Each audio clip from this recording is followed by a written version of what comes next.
அஸ்ஸலாமு அலைக்கும். Welcome to Hanif's kitchen. நம்ம போஸ்ட் பண்ணுற டெய்லி ஒரு வீடியோவில் இன்றைக்கி நம்ம பார்க்க போகிறது ரொம்ப காரசாரமான ரொம்ப சூப்பரான எக் பெப்பர் சுக்கா. இந்த எக் பெப்பர் சுக்காவை ரொம்ப ஈஸியாக நம்ம ஹனீஃப்ஸ் கிச்சன் ஸ்டைலில் எப்படி செய்கிறதுன்னு பார்க்கலாம் வாங்க. இதுக்கு நான் ஃபஸ்ட்டு 5 வேக வச்ச முட்டை எடுத்திருக்கேங்க. இந்த 5 வேக வச்ச முட்டையை நம்ம வந்து 2 கட் பண்ணிக்கலாம். கட் பண்ணிவிட்டு உள்ளே இருக்கிற மஞ்சள் கருவை தனியாக எடுத்து வச்சிடலாம். இப்போ எல்லா மஞ்சள் கருவையும் நாம தனியாக எடுத்து வச்சாச்சு. இப்போ இந்த வெள்ளைக்கருவை சின்ன சின்ன பீஸா இந்த மாதிரி கட் பண்ணி வச்சுக்கலாம்.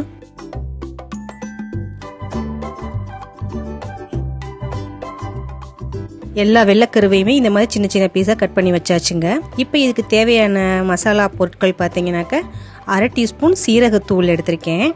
அதுக்கப்புறம் 1 டீஸ்பூன் மிளகுத்தூள், அதுக்கப்புறம் 2 மிளகாய் வத்தல், 1/2 டீஸ்பூன் சிக்கன் மசாலா பவுடர் எடுத்திருக்கேங்க.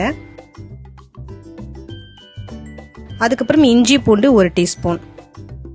இப்போ நம்ம குக் பண்ண ஆரம்பிச்சிடலாம். நான் ஃபர்ஸ்ட் அடுப்பை ஆன் பண்ணி கடாய் வச்சிடுறேன். இதில் வந்து நம்ம நல்லெண்ணெய் சேர்த்துக்கலாம். கண்டிப்பாக நல்லெண்ணெய் தாங்க சேர்த்துக்கணும்.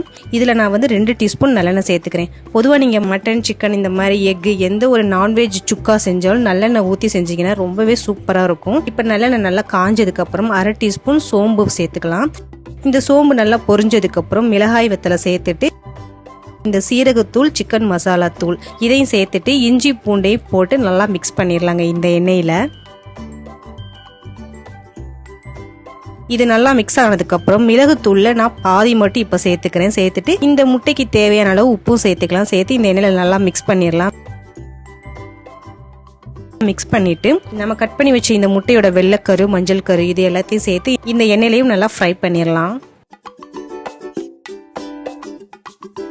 வாசம் இந்த நல்லெண்ணெயில பண்றதுனால அவ்வளோ கமகமன்னு சூப்பரா இருக்குதுங்க.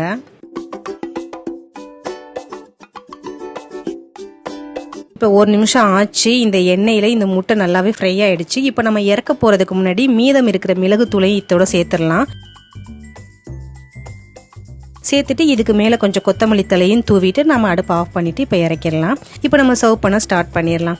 இதில் வந்து நம்ம நல்லெண்ணெய் ஊற்றி செஞ்சுருக்கிறதுனால ஃபர்ஸ்ட் இதோட ஹைலைட்டே பார்த்தீங்கன்னா இதோட வாசனை தான். அதுக்கப்புறம் பார்த்தீங்கன்னாக்க இதோட டேஸ்ட்டும் பார்த்தீங்கன்னா நீங்கள் சாதாரணமாக ஒரு சாம்பார், ரசம், தயிர் சாதம் பண்ணிவிட்டு இந்த மாதிரி ஒரு எக் பெப்பர் சுக்கா செஞ்சிங்கன்னா நம்ம வந்து நல்ல ஒரு லஞ்சு சாப்பிட்ட ஒரு ஃபீல் இருக்கும். அந்தளவு ரொம்ப சூப்பரான ஒரு டிஷ் தான் இந்த ரெசிபி. இப்போ நம்ம டேஸ்ட் பண்ணி பார்க்கலாம் எப்படி இருக்குதுன்ட்டு.